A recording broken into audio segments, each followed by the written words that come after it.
Hi, welcome back. Micra K11, 2000 model year, 68,000 miles on the clock. Belongs to a customer, brought it to me because he felt he was being lied to. Had a back box fitted because it rusted out, does a lot of short running, and back boxes always go if you do lots of short running. The garage that fitted it, was a couple of 3 months ago now, because it was coming out for MOT. The MOT is now due at the end of May. Condemned it, said it's so corroded and rotten it's not worth spending any money on. Okay. Bearing in mind he's had this for a few years. I drove it and it drives beautifully, no rattles and bangs, stuck it on the lift, and the only things I can find wrong with this car from an MOT point of view is the handbrake cables are sticky, which we're going to have to replace. From a maintenance point of view, the cooling system expansion tank is given up the ghost and cracked and leaking. We need to replace. The clutch wants adjusting. It's a manual adjuster on a cable, so it's great. You just adjust it with a little bit of free play, and it hasn't got the free play, so we'll do that. It's buried in there. I'll show you how to do it.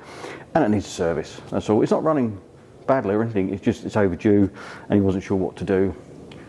And I just think, you know, what's going on? I used to be an MOT tester back in the late 80s and early 90s before I went off and did other things and got out of mainstream automotive. Thank God. Why tell the guy? Is there an ulterior motive? Somebody's got an agenda here. You know, why tell a guy? Yeah, it's got a few scabs on the body, nothing serious. It's not rotten. You could send it to a body shop and have those scabs done. It's very clean and tidy, lovely little car. It's been maintained all its life pretty much.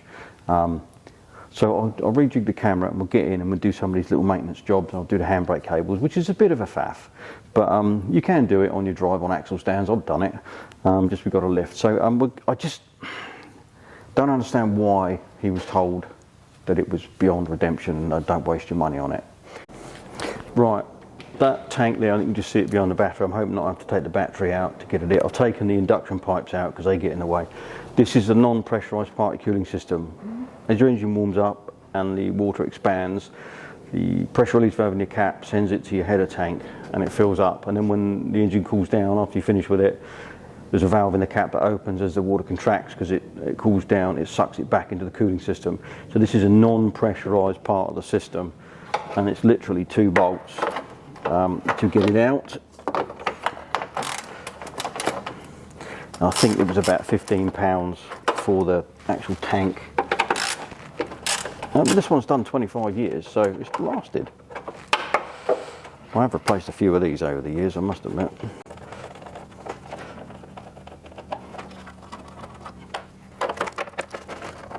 There's one pipe on it, it sits on the end.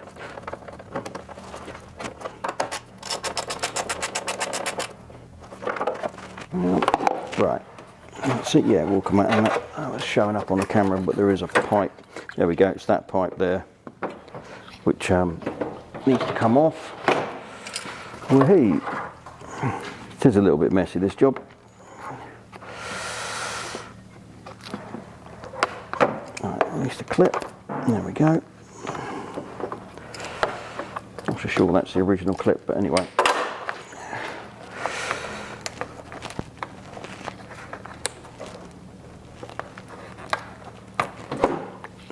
Right, that's that one off.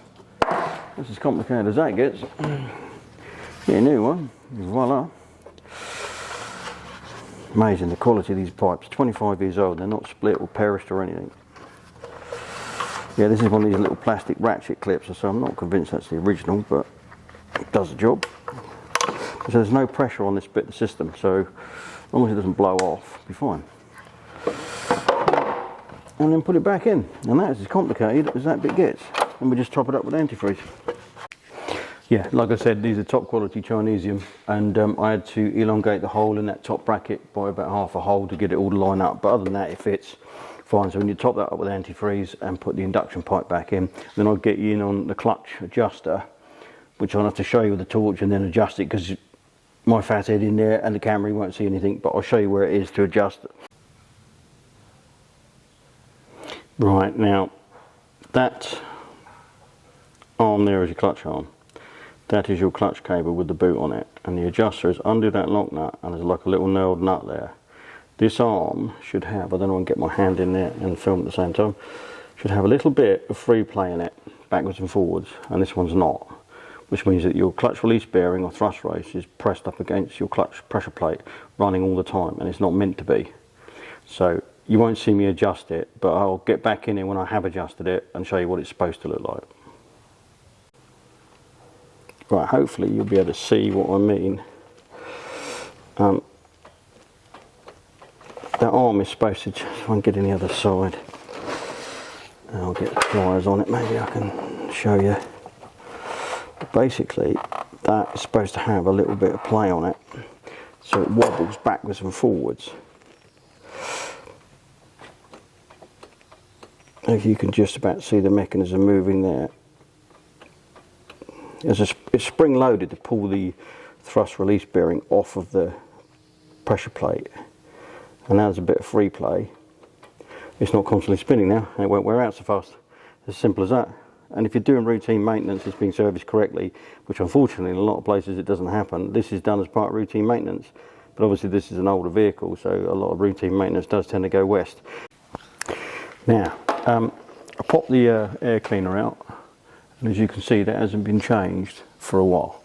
Compare that to another one, which I have over here.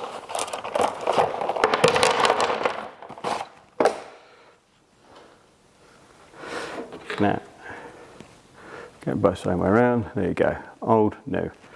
And that goes in there like that, right way up. You turn it. There you go. That was difficult. Clearly hasn't been serviced for a while. I've disconnected the core packs because this is a later core pack engine, not a distributor engine, and there's a bolt that goes in all of these, steel bolt and aluminium rocker box. Put some sort of anti-seize copper slip or aluminium anti-seize something, because they will snap off, and then that's got to be drilled out and retapped, which is unnecessary. If you just put a bit of lube on there, anti-seize compound, it stops it happening. And these core packs are not per cylinder, they're just core packs, they're all identical. Now I need to go and find my correct plug socket for this. And same on the spark plugs. When you put spark plugs in, aluminium head, steel spark plug, put some copper slip or anti-seize on there, because they will grow into the head, and then you pull the threads out when you pull the plug out, which is a bad day out. Let me go and find my socket. Right, new plug, if it's going to focus, a stupid thing, with a bit of copper slip on it, and it's gapped to 40 thou or 1 mil. So I'll pop these in and then nip them all up.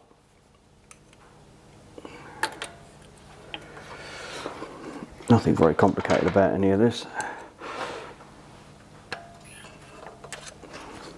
And after this, it's fuel filter, oil change. I want to warm it up first before I do the oil.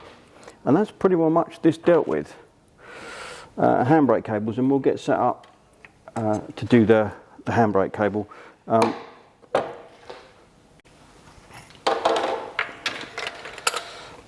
Right, I always start these by hand, just wind them in as far as I go by hand.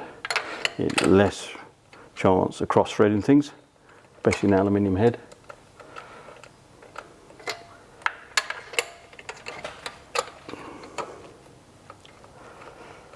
And I need to look up the correct torque for it, really. I mean, I generally go with gut instinct and never have any trouble, but there are some people who just wind and wind and wind and wind like a gorilla and then pull the threads out the head, or they'll leave them loose and you get combustion gases coming up through the threads and then gum it all up, and it's an absolute nightmare to get the plug out when you get to that point.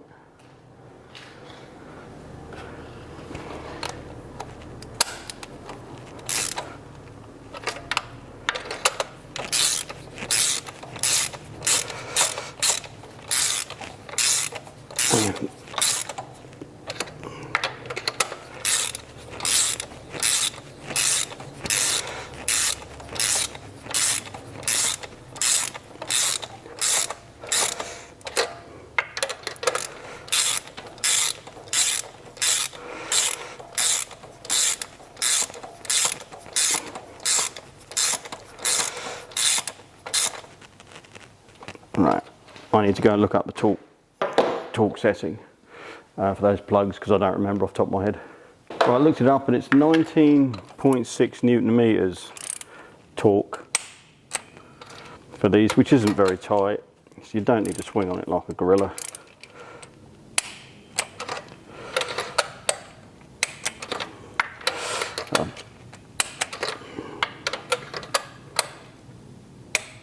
There you go. And then the core packs go back in, so these aren't handed like a certain one per cylinder.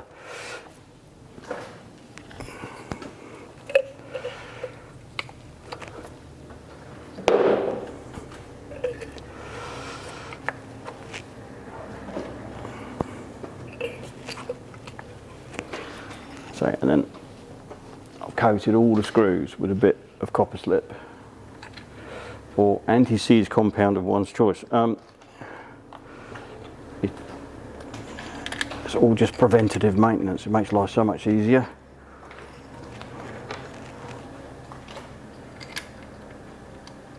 Because once you pull the threads out, it is fixable, but just made yourself a load of extra work you don't need. And again, you do not need to swing on these like a gorilla.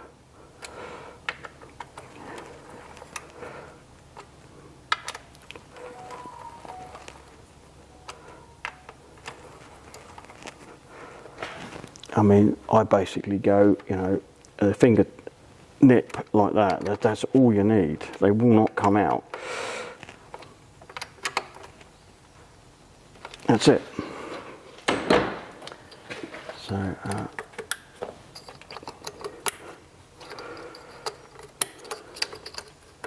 now the fuel filter on these is buried down here. You won't see me change it. It's just a simple canister system. I'll do that, then we'll get it running and get it up in the air, dump the oil and oil filter, and that's really the engine side of it done. And then we'll get on to doing the handbrake cables. Right, your handbrake cable, you can see is that cable there. Where's it go? There, that one there, right in front of us. Runs along here and disappears under these tin shields by the exhaust and goes all the way along here. So I've got to take those tin shields off. Hopefully the bolts don't snap. But you can probably see if I shine light on it, there's a crack in there, water gets in there and seizes them up. Both gone the same. So I will get these tin shields off and you'll be able to see where they go up underneath the car. There's your handbrake cables. They come up to a balance beam and then they go up inside the car. There's an adjuster on the end of that on the back of your handbrake. It's an M10 nut. And to get these out, you just literally unbolt the brackets. You can see there, one there, one there, one there, and there's one on there. That one there on the swing arm, or sorry, trailing arm there, usually snaps off. You end up with a nut and bolt. But I'll get inside the car now and whip the cover off the handbrake and then undo the nut. Right, I just loosened all the plastic cowling up around the handbrake. I don't know whether you can see it. I'm using a little action cam for this. You look in there, there's a stud with an M10 on it, which is the adjuster. And what I normally do is stick a deep socket on it, like that, and then just back it off.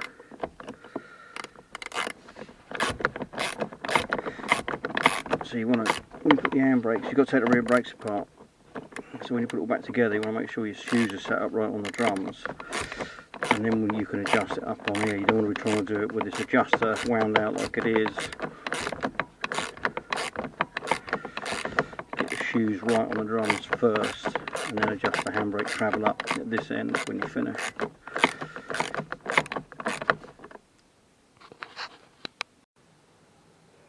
Well, that springy bit there is where your handbrake cable goes in, and it's sat on, if I can get the torch on, there's barbs that hold it in the housing, and then the nipple sits in that brake arm. I pulled the hub off because it's just easier to get at it with the hub off than take all the brakes out and then wrestle behind the hub, and then just put the hub back on and set the nut to the right torque, which is 175 Newton meters. So I'll get this whipped out.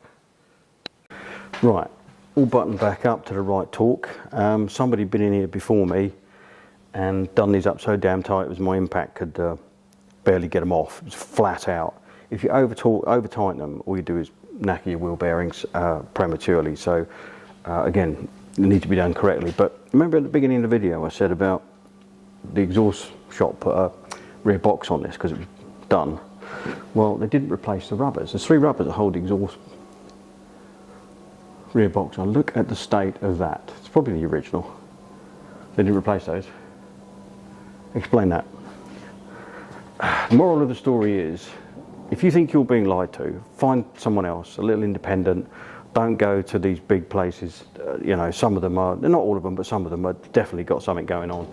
Because I've done all the bits on this car. We just got to pop the wheels back on it, do a lights check, wash the dust off it because I'm sat here a week because I've been fitting it in around other jobs, and MOT it. That is all that is wrong with this car. Not corroded to the point it's not worth spending any money on. So we'll call that it for this video. I hope some of the bits and bobs are done and it was interesting and of use to you guys, and we'll see you in the next one. Thanks for watching.